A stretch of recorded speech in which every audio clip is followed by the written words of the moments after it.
Bismillahirrahmanirrahim. Nahmaduhu wa nusalli ala rasulihil karim. Amma ba'd. Insyaallah pada kesempatan ini kita akan melanjutkan kembali pembacaan kitab Ihya Ulumuddin tentang bab puasa. Kita telah sampai kepada Al-Faslu Tsani, fasal yang kedua, fi asroris shaum, di dalam menjelaskan rahasia-rahasia puasa, wa syurutil batinah, dan syarat-syarat batinnya puasa. Kata beliau, i'lam, ketahuilah, anna lissaum, bahasanya puasa itu memiliki salasata darajat, 3 tingkatan. Jadi puasa ini ada 3 tingkatan. Yang pertama shaumul umum, yaitu puasanya kebanyakan manusia, shaumul umum. Yang kedua shaumul khusus, puasanya orang yang khusus. Kemudian yang ketiga wa shaumu khususil khusus, puasanya khususnya orang yang khusus. Nah, yang ketiga ini adalah tingkatannya para nabi. Wa amma shaumul umum, adapun puasanya kebanyakan manusia, yaitu puasanya umum, itu adalah fahuwa kaful batni, yaitu adalah mencegah perut, wal farji, an qada'i syahwat, daripada menunaikan syahwat, kama sabaqa tafsiluhu, sebagaimana telah lewat tafsiluhu, perinciannya. Intinya kalau puasanya tadi itu adalah puasa yang pertama, yaitu shaumul khusus, maka dia itu enggak makan, enggak minum, tidak jima di siang hari, dan tidak menunaikan syahwat-syahwatnya di siang hari. Nah, ini adalah puasanya orang yang umum, kebanyakan manusia semacam ini. Kemudian wa amma shaumul khusus, adapun puasanya orang yang khusus, fahuwa itu adalah kafus sam'i, yaitu mencegah pendengaran, wal basari, dan mencegah pandangan, wal lisan, dan mencegah lisan, wal yad, tangan, warijli, kaki, wasairil jawarih, dan seluruh anggota tubuh, anil atham, dicegah daripada dosa-dosa. Jadi puasa yang kedua ini adalah puasanya orang khusus, yaitu mencegah pandangannya, penglihatannya, lesannya, tangannya, kakinya, dan seluruh anggota tubuh dari melakukan hal-hal yang mendatangkan dosa.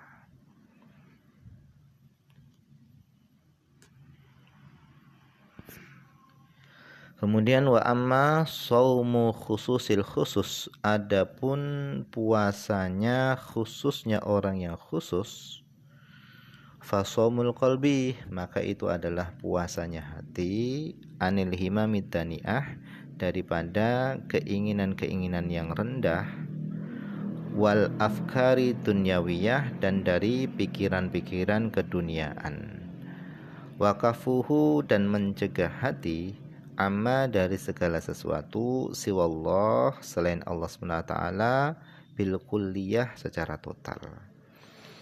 Jadi tingkatan puasa yang ketiga ini adalah tingkatan yang paling tinggi, yaitu puasanya hati daripada keinginan-keinginan yang rendah, dan puasanya hati dari memikirkan dunia, dan puasanya hati dari memikirkan selain Allah Subhanahu wa Ta'ala. Jadi secara total hatinya tadi hanya fokus memikirkan Allah Subhanahu wa Ta'ala. Ini shaumu khususil khusus. Wa yahsulu, dan bisa hasil apa al-fitru, batal, yaitu berbuka itu bisa hasil fi hadza shaum, pada puasa yang ketiga ini, bil fikri, dengan berfikir, fima, pada sesuatu, siwallah, selain Allah, wal yaumil akhir, dan hari akhir, wabil fikri, dan dengan memikirkan fit dunya, keduniaan. Jadi puasa pada tingkatan yang ketiga ini bisa menjadi batal dengan sebab berfikir, memikirkan selain Allah, kemudian selain akhirat, dan memikirkan keduniaan. Ila, kecuali dunia, keduniaan, turadu liddin, kecuali dunia yang dimaksudkan liddin untuk agama. Fa inna dzalika, sesungguhnya dunia yang dimaksudkan untuk agama itu min zatil akhirah, itu termasuk bekal akhirat. Wa laisa minad dunya, dan bukanlah termasuk keduniaan. Hatta qala arbabul qulub, sehingga berkatalah arbabul qulub, orang-orang yang memiliki hati. Man taharrakat himmatuhu, siapa yang bergerak himmatuhu, himmahnya, keinginannya, bitasarrufi, dengan melakukan tasarruf, fi naharihi, pada siang harinya, litadbiri ma yuftiru alaih, untuk mengatur sesuatu yang dia akan gunakan untuk berbuka puasa, maka kutibat, ditulis, alaihi, atasnya, khotiatun, kesalahan. Jadi orang yang pada siang harinya dia melakukan persiapan-persiapan untuk dia berbuka puasa, maka orang yang pada tingkatan ini, maka dia ditulis sebuah kesalahan. Jadi bersiapnya tadi, mempersiapkannya tadi untuk berbuka, itu ditulis satu kesalahan.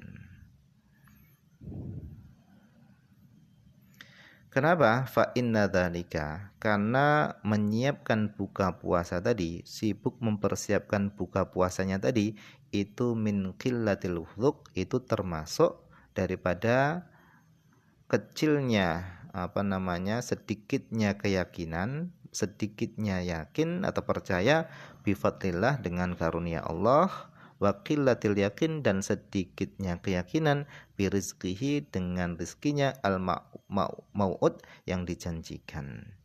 Jadi karena menyiapkan berbuka puasa tadi itu adalah termasuk berpaling daripada keyakinan bahwasanya Allah SWT menjamin rizkinya, kemudian kurangnya yakinnya dia dengan rizki yang Allah janjikan kepadanya, maka orang yang pada tingkatan ini ketika siang harinya dia itu menyiapkan buka puasanya, maka hal itu ditulis satu kesalahan.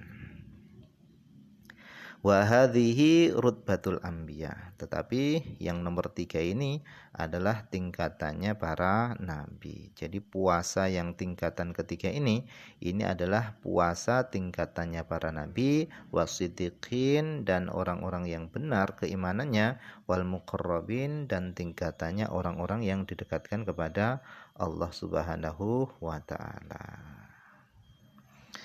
Wala nutawwilu, kata Imam Ghazali, wala nutawwilun nadhra, dan kami tidak akan memperpanjang pembahasan, fi tafsili, di dalam merinci,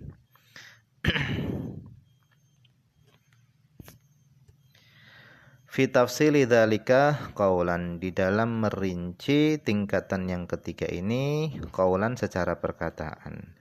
Walakin, akan tetapi, fi tahqiqihi, akan tetapi di dalam menetapkan tingkatan yang ketiga ini, amalan, itu adalah amalan secara praktek. Enggak perlu dibicarakan secara panjang lebar, tetapi secara praktek saja. Fa innahu, sesungguhnya tingkatan yang ketiga ini adalah iqbalun, menghadap, bikunhil himmah, dengan seluruh semangat, Allah, atas Allah Azza wa Jalla. Wansirafun, dan berpaling, an ghairillah, dari selain Allah. Wa talabusun, dan mengamalkan bimakna qaulihi azza wa jalla, makna firman Allah SWT, qulillah, katakan Allah.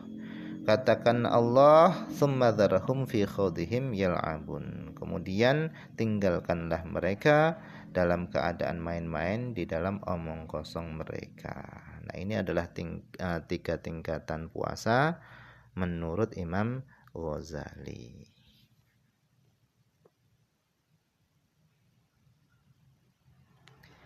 Nah, mungkin ini saja dulu yang bisa dibaca pada kesempatan ini. Semoga ada manfaatnya.